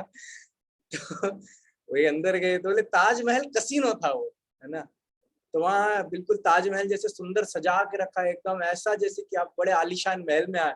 और करना क्या है वहाँ पे, कुछ नहीं, ड्रिंक्स करेंगे लोग बढ़िया से, वहाँ पे रात भर जागेंगे हैं असुरों की तरह, है ना। और उसके बाद क्या करेंगे, तो वहां पर आराम से बैठ के वो सट्टा खेलेंगे, सट्टा लगाएंगे, और अलग अलग प्रकार से, है ना, वो सब पैसे लगाएंगे और खेलेंगे। तो इस प्रकार से, जिसको गैम्बलिंग प्रभुपाद कहते हैं। तो ये 4 नियमों के पालनों को तोड़ने के लिए बहुत सुंदर व्यवस्था की है ना, बहुत सरकारों ने बहुत सुंदर व्यवस्था की है। लोगों को जाके बड़ा अच्छा सा फीलिंग आएगा, वहां पे बड़ा आनंद लेंगे और फिर बोलेंगे अगली बार भी जाना है। आनंद आएगा तो अगली बार भी जाएंगे ना, इस प्रकार से। तो ये व्यवस्था की गई। तो ये कलयुग के राजा लोग हैं तो कलयुग में महाराज परीक्षित एक राजा थे, उनसे हम सीख सकते हैं इसलिए कि इनको दंड मिलना चाहिए। ऐसा नहीं है इनके साथ मिलके कमाना चाहिए, इनको दंड देना चाहिए अगर कोई इस प्रकार के 4 नियमों का पालन तोड़ते हैं और नहीं करते हैं, है ना। तो भगवत गीता से हमें ये सीखने को क्लियरली मिलता है कि ये सब विकर्म होते हैं। और यहाँ श्रीमद् भागवत में बता रहे हैं कि महाराज परीक्षित को बचपन में ही बता दिया कि ये इस तरह के राजा बनेंगे जो अधर्म को नहीं बढ़ने देंगे। तो इस प्रकार से हमें ये एक और क्वालिटी महाराज परीक्षित सीखनी चाहिए। और राजा कैसे होने चाहिए किसी भी युग में, वो हमें बताया जा रहा है। ठीक है, तो यहाँ पर ये श्लोक में हम सीख सकते हैं प्रभुपाद से, कुछ उदाहरण से हमने उसको और क्लियरली हम अपने लाइफ में कैसे समझ सकते हैं उसके बारे में। तो आई थिंक हमें अगले श्लोक पे बढ़ना चाहिए। समय पूर्ण हो गया, ये मुझे पूछना है। तो कौन बताए जी हैं? अभी प्रभु जी का शायद ऑडियो कनेक्ट नहीं हो रहा है, तो आपका टाइमिंग क्या होता है वो मुझे क्लियरली पता नहीं है। तो एक बार बेबी चित्रा माता जी आप बता सकते हैं हमें टाइम क्या होता है? प्रभु जी अभी तो 8:45 हुआ, अभी एक श्लोक कर सकते हैं, उसके अच्छा, बाद आप क्वेश्चन ले लीजिए। हाँ जी ठीक है, तो एक श्लोक और क्विकली करते हैं। 27 नंबर श्लोक है। तो 27 नंबर श्लोक भी बड़ा इंटरेस्टिंग है, देखते हैं इसमें क्या निकल के बाहर आता है। अच्छा 9 तक कर सकते हैं, 17 लोग बता रहे हैं। ठीक है, तो हम 5 मिनट और प्रयास करते हैं चर्चा करने की अगले श्लोक पे, फिर हम कुछ प्रश्न उत्तर करेंगे तो उस पर थोड़ा देख सकते हैं। तो श्लोक नंबर 27। तक्षकादात्मनो मृत्युं द्विजपुत्रो पसर्जितात् प्रपत्स्यत उपक्षुत्य मृत मुक्त संग पदम हरेः। बड़ा डिफिकल्ट था जी माता जी। वह ब्राह्मण पुत्र द्वारा भेजे गए तक्षक नाग के डसने से अपनी मृत्यु होने की बात सुनकर समस्त भौतिक आसक्ति से अपने आप को मुक्त करके श्री भगवान को आत्मसमर्पण करके उन्हीं की शरण ग्रहण करेगा। तात्पर्य, भौतिक आसक्ति तथा श्री भगवान के चरण कमलों की शरण ग्रहण करने में कोई मेल नहीं है। भौतिक आसक्ति का अर्थ है श्री भगवान की शरण में दिव्य सुख के प्रति अज्ञान। इस संसार में रहते हुए श्री भगवान की भक्ति में सेवा श्री भगवान के साथ दिव्य संबंध बनाए रखने हेतु अभ्यास करने का साधन है। और जब यह परिपक्व हो जाती है तब मनुष्य समस्त भौतिक आसक्ति से मुक्त हो जाता है और भगवत धाम वापस जाने हेतु सक्षम बन जाता है। महाराज परीक्षित अपनी माता के गर्भ में शरीर धारण करते हुए ही श्री भगवान के प्रति विशेष रूप से अनुरक्त हो चुके थे और निरंतर श्री भगवान की शरण में रह रहे थे।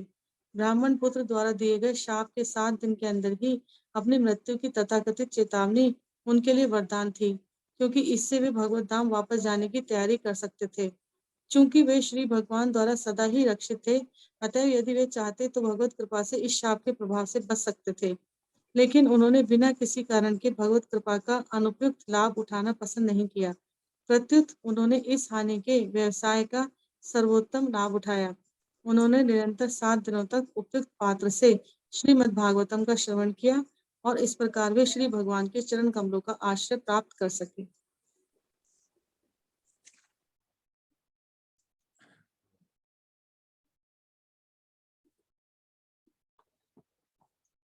ओके, सो यहाँ भी बहुत सुंदर ये श्लोक है। मतलब श्लोकों की जो श्रृंखला है उसमें ये सारे उत्तम श्लोक हैं। मृत्यु के बारे में सुना महाराज परीक्षित ने, और उसी समय बता रहे हैं, बचपन में बता रहे हैं ये बच्चे की मृत्यु कैसे होगी। और जब इस बच्चे की मृत्यु का संदेश इस बच्चे को मिलेगा, इतना बता दिया है कि ये क्या करने वाला है। It's amazing. So he will get free, get himself free from all material. तो ये भौतिक आसक्ति अपनी सारी छोड़ देगा ये बच्चा और भगवान की शरण ले लेगा। अब मान लीजिए हमें कोई आके बता दे, प्रभु जी आपकी माता जी आपकी मृत्यु होने वाली है, तो सबसे पहले क्या हुआ, ओह माय गॉड, ये क्या हो गया, अब तो मैं मरने वाला हूँ, वो मेरे बैंक अकाउंट का क्या होगा, और वो जो उसको उधार दिया था वो वापस ले लेना याद से और वो हमारा प्लान था वो जरा घूमने जाने का, है ना, कहाँ पे, मनाली में या कश्मीर में, या उसका क्या होगा अच्छा, मतलब वही वैष्णो देवी, यार जगन्नाथपुरी भी जाना, तो चलिए, तो अच्छी बात है ना, करना चाहिए।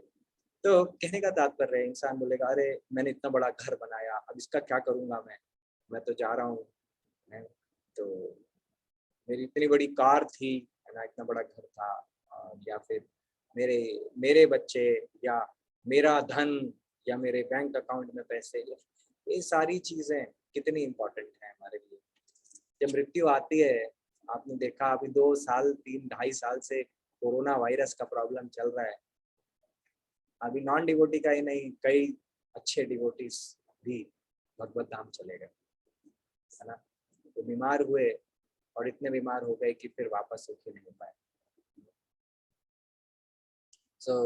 जो कि इस मिशन को आगे बढ़ा रहे थे, बड़ी तीव्रता से इस मिशन को और आगे बढ़ा रहे थे, भक्तों में ऊर्जा स्फुटित कर रहे थे, और प्रभुपाद के किए हुए जो सिद्धांत है उन पे आचरण कर रहे थे।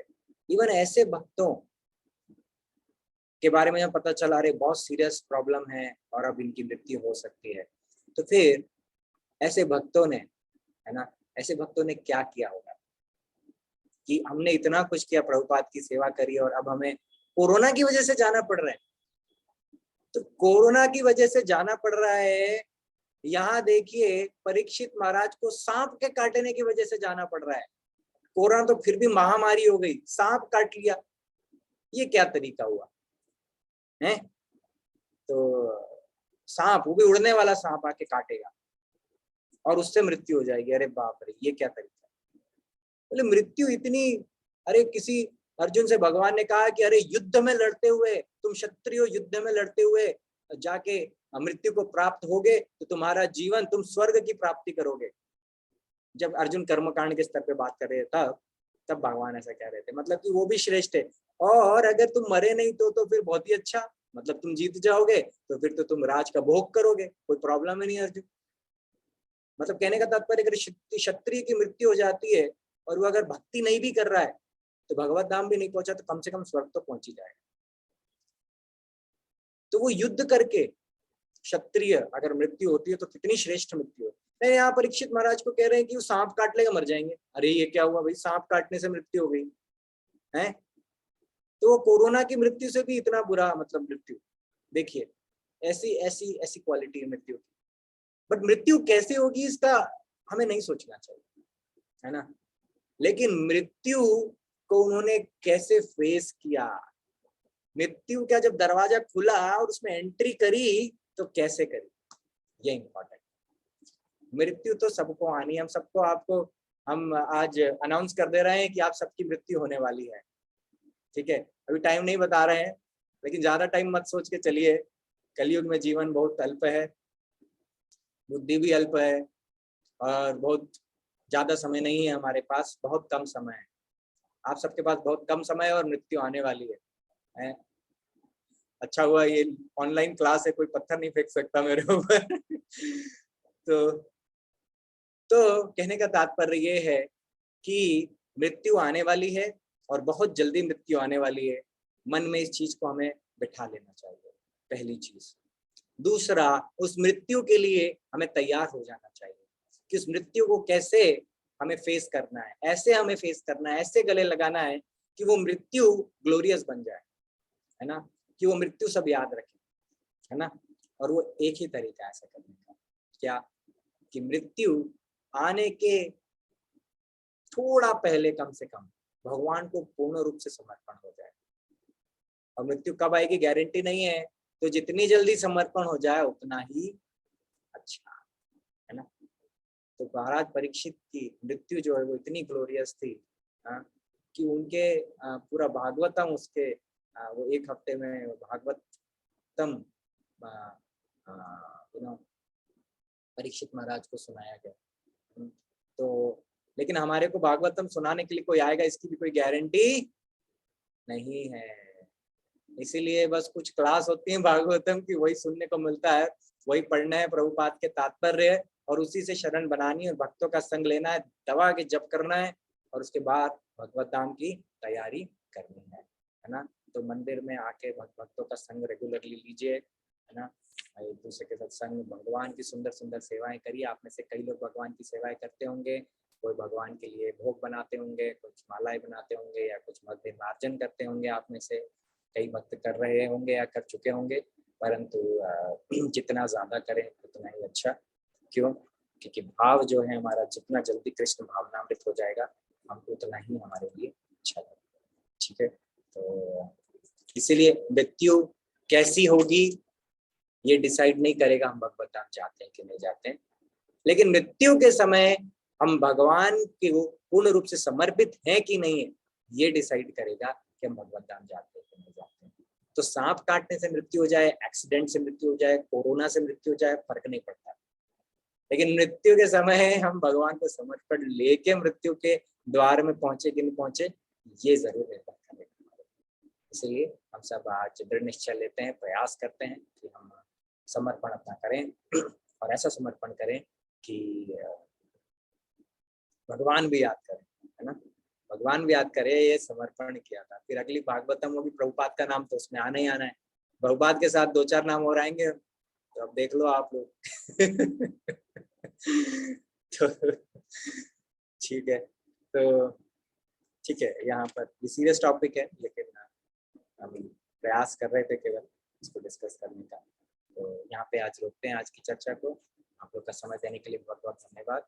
और अपने जीवन में हर श्लोक में इतना कुछ है हम अपने जीवन में उतार सकते हैं, इतनी शिक्षाएं हैं, तो इनको पढ़ते रहिए और ऐसे ही आगे बढ़ते रहिए।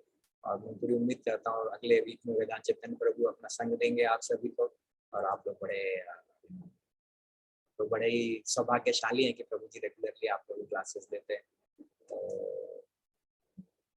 इसी उम्मीद के साथ फिर आज की चर्चा को यहाँ पे विराम देते हैं। मुझसे कुछ त्रुटि हुई हो तो मुझे क्षमा कीजिए।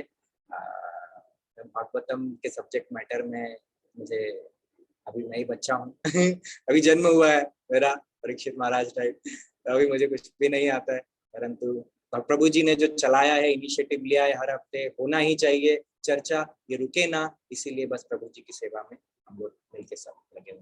तो आप सब लोग भी ऐसे ही रेगुलरली अटेंड कीजिए और प्रभु जी को प्रसन्न करते रहिए और ऐसे ही परंपरा आगे बढ़ते रहिए। बहुत बहुत धन्यवाद।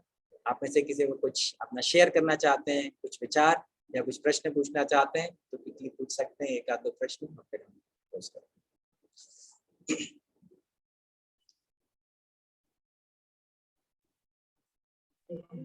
हरे कृष्णा प्रभु जी। धन्यवाद प्रणाम। यस माता जी। जी प्रभु जी, मेरा क्वेश्चन है जैसे कि गोपियाँ ब्रह्मा जी को हमको ये फल क्यों दिया, हम आंखें बंद कर देते हैं तो कृष्णा को देख नहीं पाते हैं। और ये बताया गया है शास्त्रों में कि हमारे जो 5 भाव है इनमें से सबसे बड़ा जो श्रेष्ठ भाव है वो माधुर्य भाव है। तो यहाँ पर जैसे मटेरियल वर्ल्ड जो होता है वो मतलब पेड़ के जैसे होता है, पूरी तरह से नेगेटिव हो जाता है। तो हमें अभी कलयुग में ये बताया जाता है कि हमारे लिए सबसे जो बड़ा भाव है, ग्रेट भाव है, वो दास्य भाव है। तो फिर ये प्रैक्टिकली कैसे पॉसिबल, जैसे कि अगर हम किसी के प्रति माधुर्य भाव रखते हैं तो वो सब कुछ कवर हो जाता है। जस्ट लाइक अगर वात्सल्य भाव है तो माँ जैसे अपने बेटे को खाना खिलाती है, केयर करती है, तो वैसे तो पत्नी भी करती है।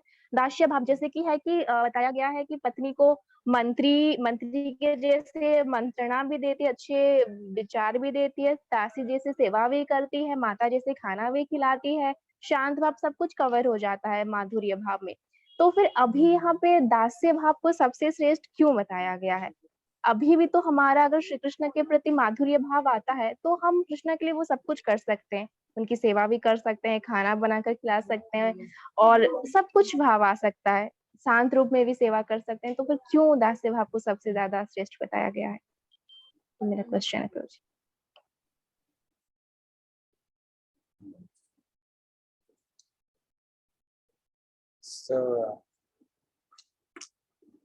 माधुर्य भाव को श्रेष्ठ बताया गया है, परंतु हमें दास्य भाव में सेवा को करने को कहा गया है। तो पहली चीज तो ये है कि आप सोच के देखिए, आप माधुर्य भाव में कैसे सेवा करेंगे भगवान कृष्ण की, है ना। आप मंदिर में सेवाएं बंद हो जाएंगे अगर माधुर्य भाव में हम सब आ जाएंगे तो। विचार करके देखिए, आप ध्यान से सोचिए। हम भगवान की ऐश्वर्य भाव में सेवा करते हैं, माधुर्य भाव उसमें कैसे आएगा? तो देखिए, हम ऑल्टर में जाएंगे, पुजारी ऑल्टर में जाएंगे और वहां पे भगवान से बोलेंगे कि आज आप हमें खिलाइए, आपका प्रेम है हमसे, तो मुश्किल हो जाएगी ना। वैसे ही अगर गोप सखा जो हैं वो तो भगवान के मुंह में हाथ डाल के उनके से निकाल के अब खा जाते थे। ऐसा करने लगे तो फिर सारा सिस्टम ही गड़बड़ा जाएगा, है ना। तो पहली चीज है कि माधुर्य भाव में भगवान की सेवा नहीं हो सकती, है ना? प्रेम हो सकता है, लेकिन भगवान की जो सेवाएं हम लोग ऐश्वर्य भाव में करते हैं, यानी कि भगवान मालिक हैं और हम सब दास हैं। और ये समझ के माधुर्य भाव में एक दिन पता चला पुजारी गए ही नहीं ऑल्टर में भगवान को भोग लगाने। प्रेम है, क्या प्रॉब्लम है?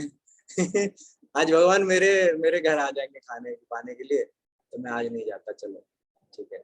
तो कहने का तात्पर्य ये है कि जो सेवा होती है भगवान की, जो नारद पंथ रात्रि विधि में हमें भगवान की सेवाएं बताएगी, वो दास से भाव में बताएगी। भगवान का अर्चा विग्रह का सेवा है, चाहे वैष्णव सेवा है। अब वैष्णव सेवा प्रेम से करे जाए, हरे कृष्णा प्रभु जी जाके गले वले मिल लिए, नहीं, हमको दास भाव में है तो फिर हम वांछा कल्पतरुभ्यश्च पंचांग प्रणाम करेंगे और रिस्पेक्ट देंगे। ऋणादपि सुनीचे न तरोरपि सहिष्णुना मानिना मानते न कीर्तन्य सदा। ये दास से भाव है। तो दास से भाव के विकास को क्यों हमें बोला गया है ना? क्योंकि हम वैदिक साधना भक्ति कर रहे हैं और वैदिक साधना भक्ति में हमें अपने आप को, जो गुरु हैं हमें संबंध ज्ञान देते हैं। सबसे पहले गुरु में संबंध ज्ञान देते हैं और उस संबंध ज्ञान में हमें बताया जाता है कि मैं आत्मा हूँ, भगवान स्वयं परम आत्मा है, हम भगवान के दास हैं, है ना। गोपीर भर्तृपद कमलो दास दास दास। तो हम दास भी नहीं है, दासों के भी दास हैं भगवान के, है ना। हम भगवान के दासों का भी अपने आप को दास मानते हैं। ये जब भाव में हम सेवा करेंगे तभी हम वेदी साधना भक्ति से जल्द है ना, जल्दी से जल्द, है ना, हम आगे चलकर रागनुगा भक्ति तक पहुंच सकते हैं। रागनुगा भक्ति प्रेम में ही होती है पूर्ण रूप से, है ना, प्रेम में होती। भगवान के साथ एक कोई रिश्ता है, अब उसमें से माधुर्य भाव भी हो सकता है भगवान के साथ, लेकिन वो रागुना भक्ति और रागात्मिका भक्ति। तो भगवान के जो शुद्ध भक्त होते हैं, जैसे श्रीमती राधा रानी, यशोदा मैया, नंद महाराज, है ना, ये सभी भगवान के साथ रागात्मिका, है ना, रागात्मिका भक्ति से जुड़े हुए हैं, यानी कि भगवान के पार्षद हैं ये, और ये शाश्वत रूप से भगवान के पार्षद। ऐसा नहीं एक बार ऐसा हुआ कि यशोदा माँ भगवान की पार्षद बन गई, उनने बहुत भक्ति करी और बहुत साधना करी और वो बन गई, नहीं, वो नित्य रूप से भगवान की ही पार्षद है। जैसे अष्ट सखियां हैं, श्रीमती राधा रानी और कृष्ण। तो श्रीमती राधा रानी तो कृष्ण स्वयं ही है, लेकिन अष्ट सखियां जो हैं वो भी भगवान की पार्षद है, और वो भी नित्य रूप से। तो ये सब रागात्मिक भक्त हैं सारे। अब जब इनके अंडर गाइडेंस में शुद्ध, जब हम अंदर से शुद्ध हो गए, साधना करके सिद्ध हो रहे हैं, तो ऐसे में हम राग अनुगा यानी कि ऐसे रागात्मिक भक्तों का अनुसरण करें तो वो राग अनुगा भक्ति होती है। और उसमें हम भगवान से प्रेम के साथ भगवान की सेवा करते हैं, और प्रेम में भगवान के लिए रोटी भी बना देंगे, भगवान के लिए पूड़ी भी बना देंगे, भगवान के लिए केक भी बना देंगे, जो है प्रेम से करेंगे भगवान के लिए। ये तो प्रेम बहुत अच्छी बात है, लेकिन ये रागानुगा भक्ति के लिए है। परंतु रागानुगा भक्ति में तो हम तब पहुंचेंगे जब हम अपनी साधना को स्ट्रॉन्ग करके, और फिर वेदी साधना भक्ति में ये जो हमें बताया गया है, अधो श्रद्धा, साधु संग, भजन क्रिया, अनर्थ निवृत्ति, इस प्रकार से ये स्टेजेस को क्लियर करके फिर आगे बढ़ेंगे, तब हम जाके रागानुग भक्ति में प्रवेश कर सकते हैं, है ना। तो जो हम 3 प्रकार के भक्तों के बारे में बताते हैं, है ना। कनिष्ठ अधिकारी, मध्यम और उत्तम अधिकारी। जो उत्तम अधिकारी भक्त होते हैं वो रागानुग भक्ति में के स्तर पे होते हैं, है ना। उस स्तर के होते हैं, वो शुद्ध भक्त होते हैं, वो हर जीव में भगवान को देख पाते हैं, है ना। वो उच्च कोटि के भक्त होते हैं, तो वो रागानुग भक्ति तक पहुंचे। लेकिन अभी हम लोग कनिष्ठ अधिकारी हैं और अब धीरे धीरे मध्यम अधिकारी बनने का प्रयास करना चाहिए ताकि अच्छे से प्रचार हो सके। तो ये वैदिक साधना भक्ति के अंदर ही आएगा और हमें वैदिक साधना भक्ति के नियमों का स्ट्रिक्टली पालन करना है। जितना स्ट्रिक्टली पालन करेंगे उतनी जल्दी हम रागानुग भक्ति में पहुंच सकते हैं। तो इसलिए वो जो माधुर्य भाव है, प्रेम है हमारे अंदर, भावना है ना, वो भावना रहनी चाहिए। ये तो अच्छा है, भावना है हमारी भगवान के प्रति जो है वो तो आध्यात्मिक है, पूर्ण रूप से रहनी ही चाहिए। परंतु अपने आप को मानना क्या चाहिए? भगवान का दास। गोपियां भगवान को अपना भगवान की दास होती थी, वो अपने आप को दास मानती थी भगवान का, है ना। माधुर्य भक्ति में भी है, वो रागात्मिका भक्त है, लेकिन फिर भी वो अपने आप को भगवान का दास मानती थी। तो फिर हम तो गोपिर भर्तुर पद कमलो दास अनुदास, उनके दासों के भी हम दास हैं। इसीलिए हमें प्रयास करना चाहिए कि हम भगवान के दास भाव में ही सेवा करें। और दास भाव में जो प्रेम है ना, हनुमान जी को क्या प्रेम नहीं था भगवान से, है ना। उनको लगा कि सीता देवी इतना सा लाल तिलक लगाती हैं तो भगवान प्रसन्न हो जाते हैं, तो पूरे शरीर पे लाल लपेट दिया उन्होंने, पूरा शरीर लाल से कलर कर दिया उन्होंने, है ना। तो ये दास भाव है। दास भाव में प्रेम नहीं है क्या? केवल माधुर्य भाव में प्रेम है, ऐसा नहीं। दास भाव में सारे भाव में से कोई भी श्रेष्ठ नहीं है, कोई भी निकृष्ट नहीं है, सारे भाव अपने आप में कंप्लीट है और यूनिक है। इसीलिए हमें वेदी साधना भक्ति में विशेषकर अपने को गुरु का दास मान के और सेवा करना चाहिए। और उसके बाद आगे चलकर फिर हम लोग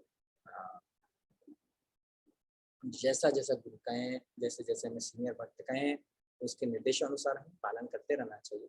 वो रागानुग भक्ति हमारे अंदर अपने आप स्थापित हो गई, हमें उसको अलग से करने की जरूरत नहीं, वो नेचुरल हो जाएगी। ठीक है, डज दैट आंसर क्वेश्चन? मतलब ठीक है, और राइट, समय तो हो गया है। और कोई प्रश्न है या कुछ शेयर करना चाहते हैं?